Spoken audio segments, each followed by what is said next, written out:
2 Samuel chapter 6 is the story of the transfer of the Ark of the Covenant to the city of David from where it had rested for past 70 years in the home of Abinadab. He was a Levite, probably a priest. He was located in Kiryat Yarim. Kiryat Yarim is also known as Baalah and Baal Judah. It was less than a day's journey northwest of Jerusalem. Now that David had selected and captured the stronghold of Zion that occupied a relatively small portion of the land known as Jerusalem, the place he intended as his capital, he turned his attention for a time to reinstituting and reviving the proper worship of the God of Israel, which had steadily declined since the death of Eli, Samuel's mentor, to the point of being something like an afterthought among the tribes. I've already pointed out that as we wind our way through the Samuel scroll, which has been divided into the two books of 1st and 2nd Samuel, we find fewer and fewer instances of the words Torah, Law, and Moses appearing in these ancient texts. And this is because we find less and less interest in following the true religion as given to God's people on Mount Sinai. Their preference was for a mixed brew instead of a Hebrew of Middle Eastern social customs, pagan worship practices, and then even some developing Hebrew traditions, all of which was accomplished in the name of Yehovah. Now it's obvious by what we've seen occurring in the earlier chapters, and now here in this chapter, that neither the authorized religious leadership of Israel, the Levites and priests, not the civil leadership, David and his court, had any actual working knowledge of the Torah. But I suspect if we go back in time and we ask them if they did, they display surprised, probably offended looks on their faces. And they'd respond vehemently that not only did they know the Torah, but they were following the Torah and the commandments of God. Such is the nature of what happens in only a few generations after the Lord has declared his true and perfect word to mankind, and Christianity hasn't been immune to this same kind of a journey. And before we resume the story of the ark's arrival at Jerusalem, there's a question that needs to be asked. Why didn't David first bring the tabernacle to Jerusalem so that the ark could then be reunited with its God-ordained dwelling place? For this, we'll have to speculate to a degree, but I think the answer is fairly evident. The original tabernacle, a grand tent made of cloth and animal skins, had long ago worn out. We know that in Eli's day, when it was located in Shiloh, it had been revamped. It had been added onto. But Shiloh had been burned out, and the tabernacle likely destroyed. It's questionable whether whatever form it now held was even portable. But there was another and more thorny problem involved. There were at this time 2 high priests, 2 independent sets of priests. That's at the least. Each with its own loyal following divided along tribal lines. David was in the process of unifying these 12 tribes of Israel, and he had to find a politically palatable solution to determining which priesthood was going to preside. Each set of priesthoods had some sort of sanctuary and furnishings for it, some of which were undoubtedly originals, others replicas. David's solution was to not use the sanctuaries or the furnishings of either priesthood, at least not for now. So, with that, let's reread the bulk of 2 Samuel chapter 6. Turn your Bibles to 2 Samuel chapter 6. We're going to begin at verse 6, so that's on page 340 if you have a complete Jewish Bible. 340. 2 Samuel chapter 6, we're going to start at verse 6. When they arrived at Nahon's threshing floor, the oxen stumbled, and Uzzah put out his hand to steady the ark of God, but Adonai's anger blazed up against Uzzah, and God struck him down on the spot for his offense, so that he died there by the ark of God. Now it upset David that Adonai had broken out against Uzzah. That place has been called Peretz Uzzah, breaking out of Uzzah, ever since. David was frightened of Adonai that day, and he asked, "How can the ark of Adonai come to me?" So David would not bring the ark of Adonai into the city of David. Rather, David took it over to the house of Obed-Edom, the Gittite. The ark of Adonai stayed in the house of Obed-Edom, the Gittite, for 3 months, and Adonai blessed Obed-Edom and all his household. And King David was told, "Adonai has blessed the house of Obed-Edom and everyone who belongs to him, thanks to the ark of God." So David went, and he joyously brought the ark of God up from the house of Obed-Edom into the city of David. And when those bearing the ark of Adonai had gone only 6 paces, he sacrificed an ox and a fattened sheep. Then David danced, and he spun around with abandon before Adonai, wearing a linen ritual vest. So David and all the house of Israel brought up the ark of Adonai with shouting and the sound of a shofar. And as the ark of Adonai entered the city of David, Mikhal, the daughter of Sha'ul, watching from the window, saw King David leaping and spinning before Adonai, and she was filled with contempt for him. They brought the ark of Adonai in, put it in its place inside the tent that David had set up for it, and David offered burnt offerings, peace offerings before Adonai.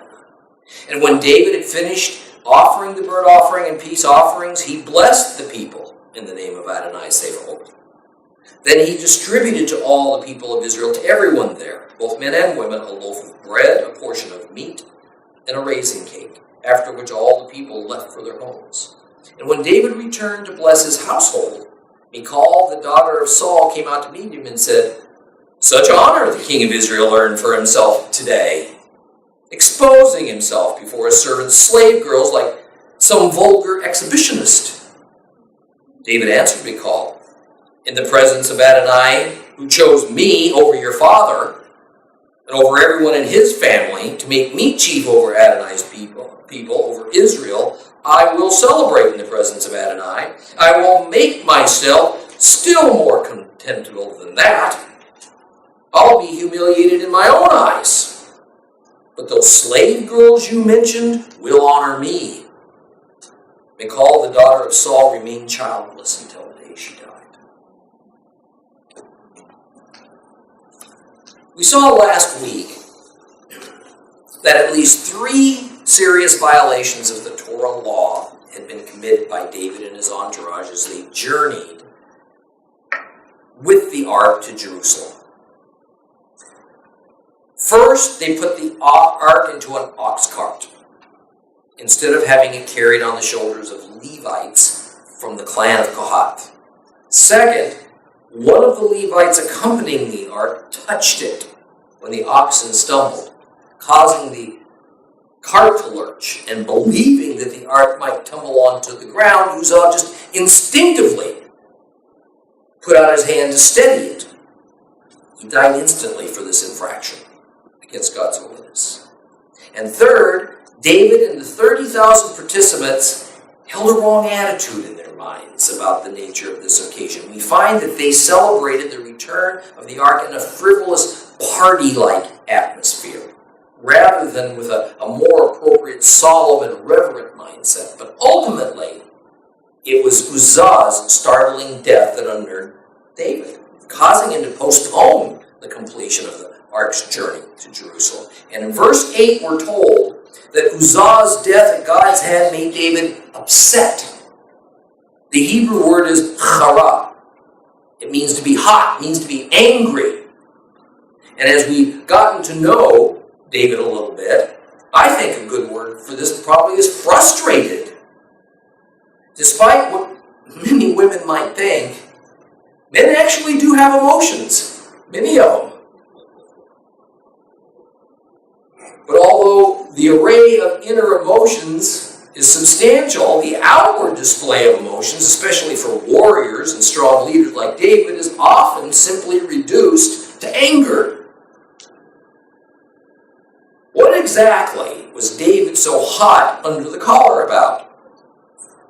It was that upon Uzzah's death, he knew he couldn't possibly risk bringing the ark into his personal compound, the city of David, as he had his heart so set upon doing, because the cause of God's fatal outburst was a total mystery to him.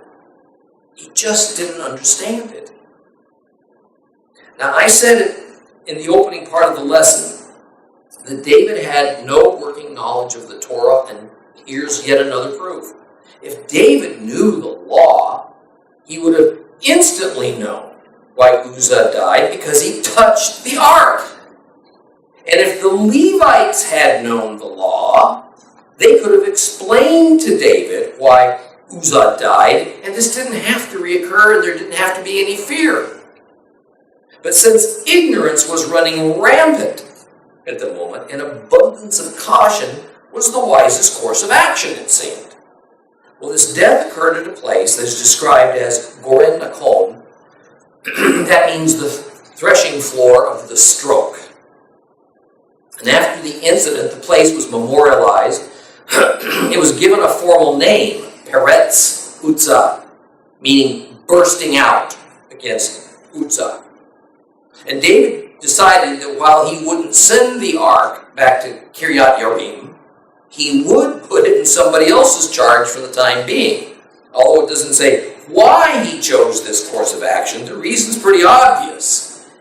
He's going to let somebody else be the guinea pig and see what happens to them. And verses 10 and 11 explain that the person in the family who would take the risk of housing the ark was Obed Edom the Gittite, or probably the best pronunciation is Gattite. Quite a bit of strange commentary has been written about Obed Edom, usually centering around his being a Gentile resident alien living in Israel. Therefore, David wasn't going to risk a Hebrew life should the Lord break out in wrath again, for whatever the reason was. But that isn't the case at all. If we merely look to the parallel account of this event that's recorded in 1 Chronicles 26, we find that not only was Obed Edom a Hebrew, he was a Levite. It's true that Obed Edom is not a typical or necessarily appropriate name for someone of Hebrew descent, but the reason could easily have been due to intermarriage. And the reason that we should translate Gitti or Gittite as Gathite is pretty self-evident. First, both the words are spelled identical in Hebrew. It's just a matter of how you vocalize it, the vowel sounds you add to it. But second, Gat Rimmon was a Levitical city. It was located in Dan's former territory. We find that in Joshua 21:24. And as residents of Gat Rimmon were called Gatites, that makes sense that that's what Obed Edom was, a Gatite, member of the city of Gat Rimmon. And as ignorant as David seemed to be to Torah protocols, he certainly would have known better than to intentionally turn the holiest object on earth over to a common foreigner for safekeeping, especially after considering what just happened to the native Uzzah. Now, it seems probable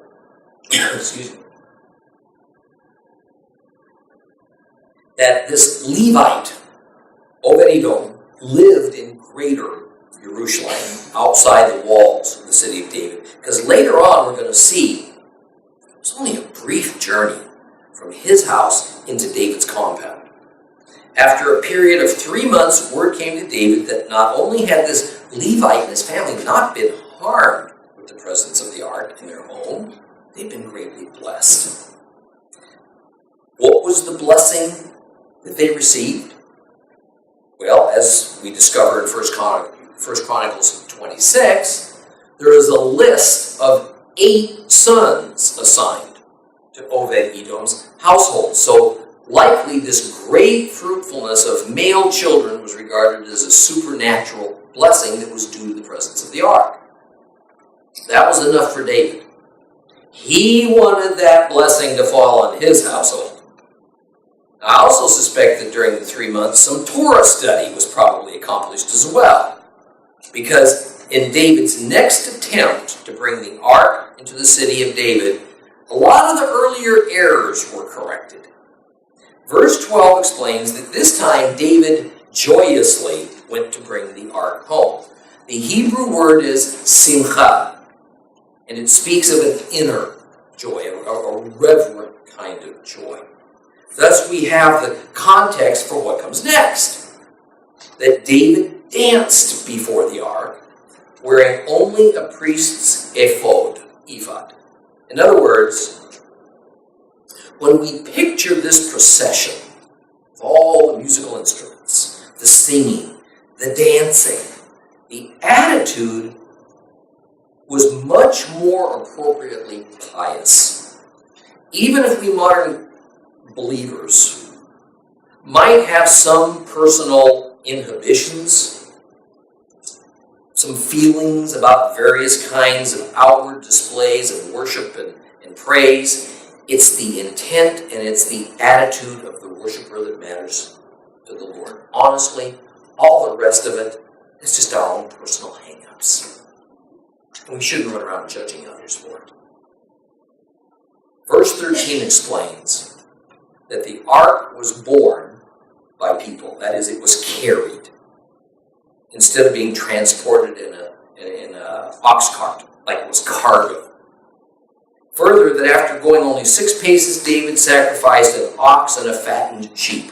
Now, there's some differences of opinion about what is meant by this. Some say that after every 6 paces, another ox and another sheep were sacrificed. Therefore, however far the journey was, a pretty substantial number of oxen and sheep were sacrificed. And since many of these same folks advocate a goodly distance to Obed-Edom's house, it could easily have been thousands of animals involved. And since the passage seems to imply that it was David who presided over the sacrifice, then the procession took quite a while, because it would stop and wait for David to sacrifice, and then it would start again. Others say there was only one sacrifice, it happened after the first 6 paces, and it wasn't repeated. Now, my conclusion is that Obed-Edom's house was in Jerusalem. And so the distance would have been pretty short. Further, saying that David sacrificed is probably just a common way of speaking. In other words, all throughout the Bible we read how people brought their sacrifice and they sacrificed their animal. But in actuality, it was the priest who did the sacrificial procedure because only the priest could approach the altar. So it was probably not David who actually performed the sacrifice, but it was a sacrifice that he both provided and he ordered it to occur. I also think it highly unlikely that David would consider it a great thing to sacrifice a grand total of 1 ox and 1 sheep. So I have no doubt that the number of sacrifices was to be representative of every 6 steps that David took. And since the ark was in Jerusalem, it probably wasn't much more than 600 paces or so. So it's pretty easily imaginable that something on the order of 100 oxen and 100 sheep may have been sacrificed in the process. Even double that really isn't an enormous undertaking. And we're informed that David danced in ephod, and that there was shouting at the sound of the trumpet. Now, it was quite the spectacle. But just for the record, It was not a metal trumpet that was blown. It was a ram's horn. It was a shofar. And further, when we read of the shouts, which is a poor translation, really the word is teruah. And teruah is a specific kind of a shofar blast. Now, a shofar was used like a bugle. It was the means of communicating a signal from the leadership to the troops. The teruah was one of those signals, and it communicated the need for people to pay attention. So depending on the circumstance, it could be used as a victory signal. It could be used to signal that it was time to assemble to go into battle. Here in Seed of Abraham, we blow the shofar as a teruah. It's a call to assembly. It's a call to order. And as the ark of God made its way into the city of David, David's wife Mikhal was watching from a window. And what she observed sickened her. There was her husband, the king.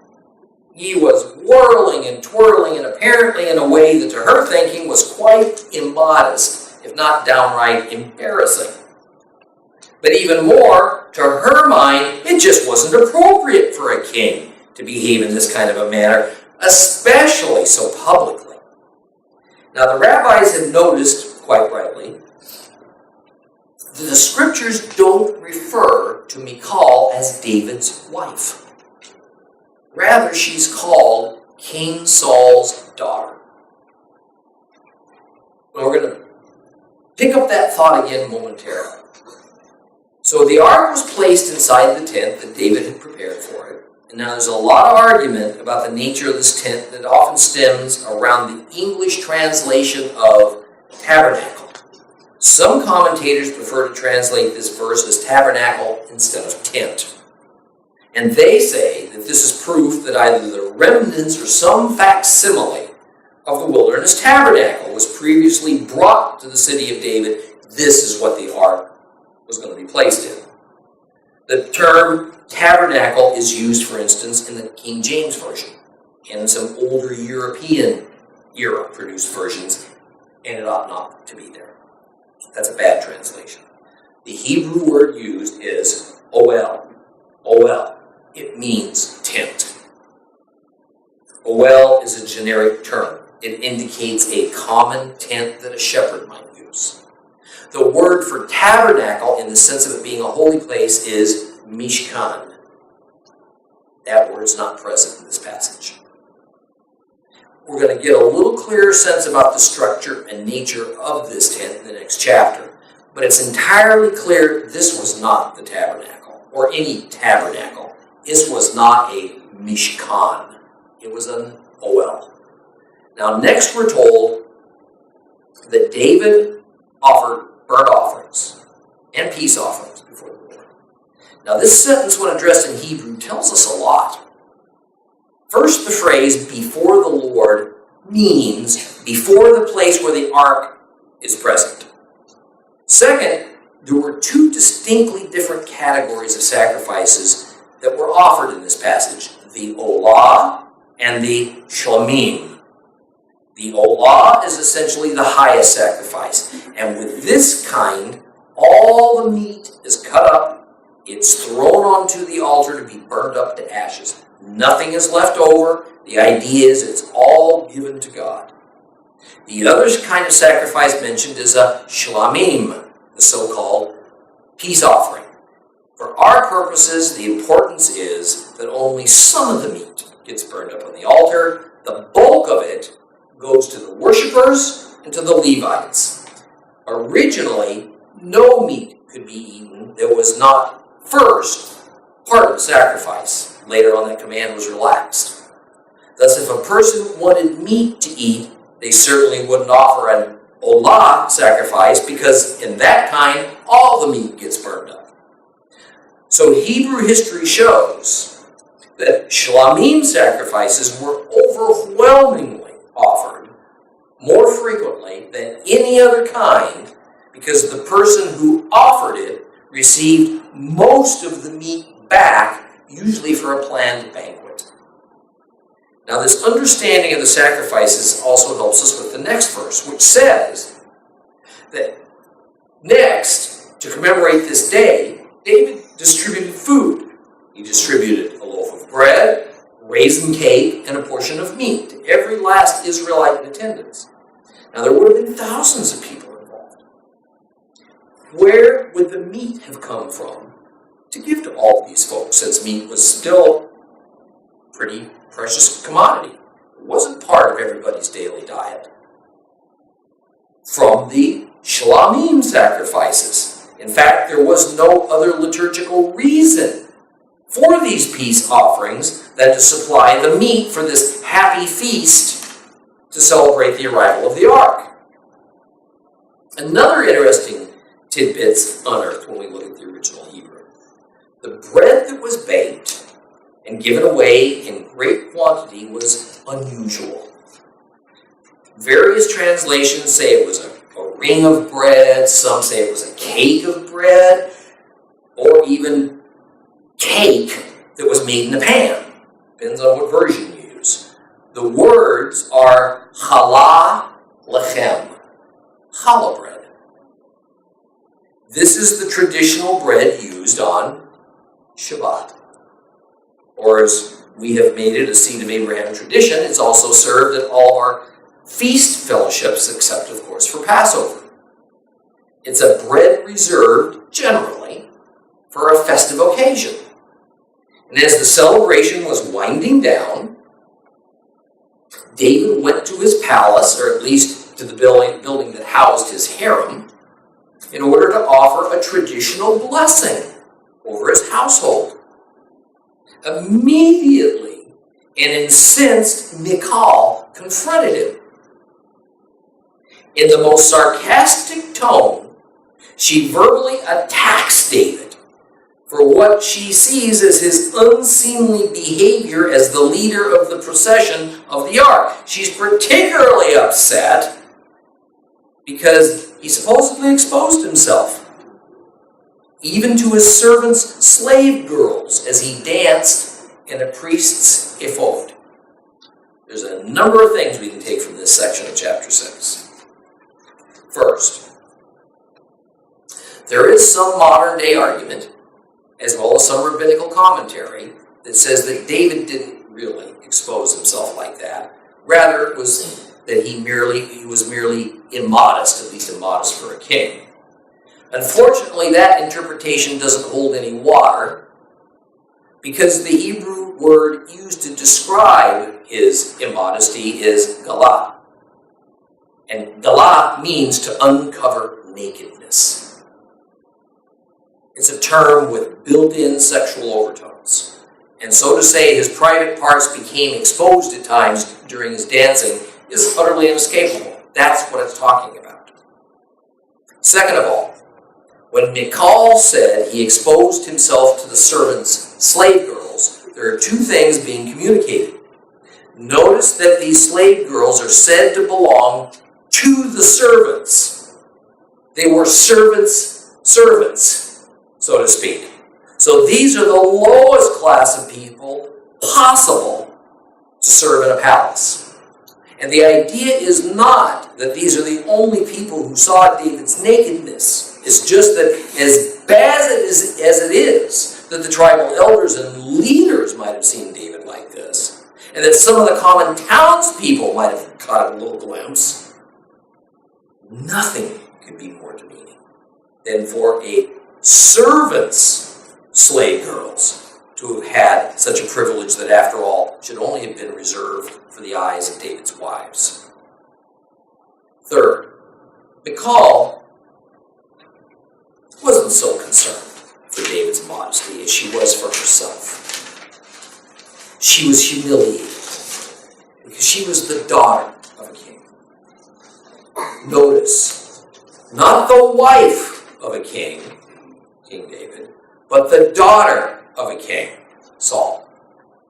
She more identified herself with her father, who was dead and gone for several years, than she did with her own husband.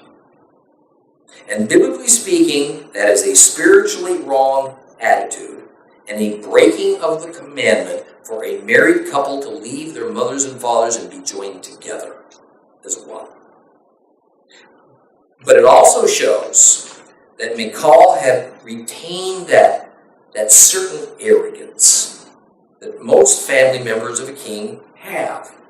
One that we saw Saul especially exhibit at every turn. His daughter had learned from him well. And this compares to David's attitude, who as Israel's king, regardless of all of his other faults, did not seem to harbor that usual level of entitlement and better-than-thou attitude that royalty typically held. Fourth of all, Mikhal obviously resented being one member of a harem. She was David's first wife, given to him by King Saul. Not only that, but if we were to take the time to revisit the occasion when Mikhal was forcibly returned to David, there's no hint that Mikhal was happy for this reunion. The reality is that many of the girls that she resented for getting a view of David's anatomy, a view that she regarded as one that was for her alone, were the mothers of many of David's children. But she didn't accept her position as one among many. She saw herself as privileged and above it all. And all this whole dancing in the ephod episode reflected badly on her, as she saw it. Well, David didn't respond meekly to Michal's outburst. However, the exact meaning of what he said is yet another disputed part of this chapter. Now, I'm not going to go into the several interpretations for the sake of time. So here's how I see it. The first thing David does is to put Mikhal in her place by telling her that she's not the daughter of a king, but rather of a man who was deposed of his kingship by Ohel. So let's get that straight. In fact, the Lord took Saul's kingship and gave it to David. Bottom line, whatever claim to royalty you think you have, Mikhal, is through me, who was chosen by God, not through your thoroughly disgraced father, who was abandoned by God. Further, David's goal in his dancing in that ephod was not to show off the people, but to show humility before Jehovah. Even if some of David's people, including Mikhal, saw his antics as contemptible, even if David himself felt contemptible by his own actions, those simple slave girls who have no such arrogance or position among men will honor him as king of Israel, and that's sufficient for him. See, here's the thing. David took off his royal garments, and he donned an ephod before the Lord. An ephod is the undergarment of a priest. It was an outward demonstration of David's inner being. A priest is first and foremost a servant to God. By David refusing to wear his kingly clothes to which he was entitled, and preferring instead the simplest of priestly garments, he showed that when the Lord is present, there's only one king that matters. There's only one king in that room. The Lord God is the supreme king of heaven and earth, and for a man to stand before him, even as a limited earthly king, is most inappropriate, especially for this occasion, recovering the ark, bringing it back to Jerusalem. So David presented himself as God's humble servant, and then in some ways compared his lowly position before God as approximately equal to the servant's slave girl's position before David. The comparison is, there's no comparison. God is supreme. God is unchallenged. And of course, it would be difficult from a prophetic perspective not to notice that David, as the precursor to Messiah, wore the mantle of a priest, however briefly, that overlaid his role as a king, just as Christ would. And even more, it mimicked the person of Melchizedek, that mysterious king and priest of Shalem, the very place where David had donned this ephod and was now ruling from. A lot of symbolism there. The last verse of this chapter explains that Mikhal remained childless until the day she died. There are a couple of important aspects to that statement. One is that being barren in the Bible is always seen as a curse from God. The Hebrew belief, and with good reason, since it's very much in line with biblical principle, is that a woman's primary duty in life is to renew life, bring new life into this world. A woman was created to bear children. That fulfills God's commandment to be fruitful and fill the earth. Thus, for a woman to not bear children was humiliating. And she bore great shame because it was seen as a divine curse, oftentimes for reasons she didn't even know. Now, whether you subscribe to this or you don't doesn't matter. The women in the Bible era certainly did. And that's at least part of the meaning of this verse. We see Michal's sinful and rebellious attitude against God and against his anointed one. And she pays the ultimate price for it, for women anyway, by having no children. However, there's another aspect to this. The Talmud says that the meaning is that Mikhal had no other children after this event. It says that she did indeed provide David with one child. And that conclusion comes from a statement in 2 Samuel 3:5. In 2 Samuel 3:5 it says, "And the sixth, Etriam, whose mother was Eglah, David's wife. These were born to David in Hebron." The ancient sages say that Eglah was Mikhal. And there is at least some possibility that it's true, because Eglah is not a name. Eglah is a Hebrew term of endearment. It means little heifer. You don't want that? Yeah, I didn't think so. But she wanted it.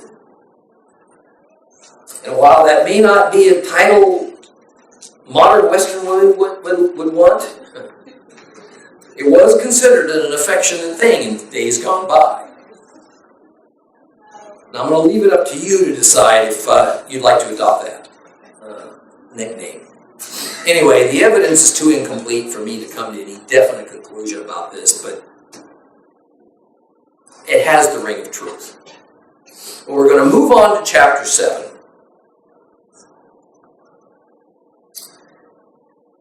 But you can set your Bibles down, because we're not going to read 2 Samuel chapter 7 until next week. But I want to say a couple things about it as preparation, in hopes that you will read it thoroughly before we meet again.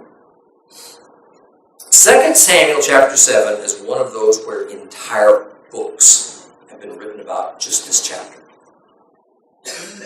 No doubt it is the theological pinnacle of the entire Samuel scroll.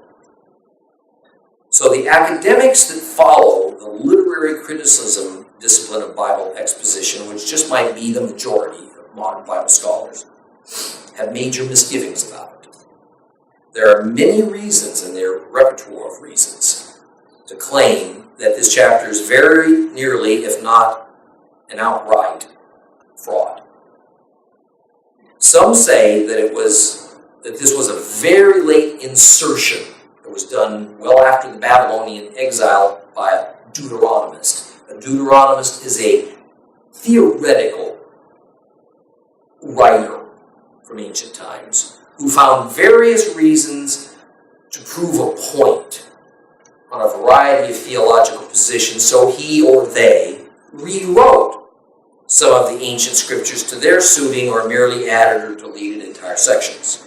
Now, to a Bible scholar of the literary criticism school of discipline, a Deuteronomist isn't a theory. It's a reality. Of course, the only proof that such a thing ever existed is among themselves. Now, how do literary critics decide when such a treatment of the Holy Scripture has occurred? By means of their own intellect. They just decide it. A literary critical scholar does not accept mystery. They don't accept miracle. They approach Bible texts no differently than any other ancient literature. They determine that there are things that an ancient biblical author could have known, and there are things that they could have not have known. So those must have been written by someone else at a later date after the fact. Or perhaps, to their way of thinking, there's just too many coincidences about things that work too neatly together. So somebody must have doctored it up, made it appear that way, or as they would say, harmonized the scriptures. Or they decide that a certain ancient writer wouldn't use a certain word or a certain writing style, and so they conclude that somebody else fiddled with the text. Proof? Their own opinion. But since they usually have a PhD in a title and often a chair at a very nice university, they're greatly admired in their field. What they say is taken as indisputable fact. I read a great deal of material formulated by Bible scholars who are of the literary critical ilk. I use some and discard most of them. Often, they have great insight, however, on the meaning of certain obscure Hebrew words, phrases, or they open a line of thought that no one else would dare to. And I'll tell you, sometimes it's quite fruitful. But if you could offer one general characterization of the literary critical method of Bible scholarship, it would be that it is completely soulless. As a general principle, literary critics do not see any spiritual element in the biblical texts. They do not believe in the divine hand. Therefore, what a prophet like Isaiah or Jeremiah or Ezekiel prophesies comes true decades, even centuries after it was supposedly uttered. It was all a trick. If what seems to be a prophetic oracle in a psalm eventually comes to pass, it was a fraud. It hadn't been written after the fact. Because what actually happened was that after something important occurred, such as Babylon destroying Jerusalem, a later writer with an agenda, your infamous Deuteronomist, would go back and put words into a prophet's mouth. A prophet who lived long before the actual fulfillment, by altering the text to make it appear that there had been a valid prophecy and then later a real fulfillment. That's their view. In other words, there's no such thing as spirit. There's no such thing as miracle. There's no such thing as divine prophecy except as a category of literature. Of course, there are a handful of exceptions to the rule. My description of literary critical Bible scholars is apt. And as we delve into 2 Samuel chapter 7, starting next time, you're going to quickly understand why critical Bible scholars say that this chapter was inserted in its entirety after the Babylonian exile. Or it existed earlier but has been so extensively altered at a later date as to bear no truth to it. Or that it has been altered to a small degree but at very significant points so as to make it appear to be something that it's just not. And their line of thinking goes in this direction because if it is real and it's true, it is utterly breathtaking. and its impact. It proves the sovereignty of God. It proves the infallibility of Bible prophecy and the reality of God's plan of redemption through David's royal line. We're going to explore this amazingly deep, and I might add, unexpected chapter the next time.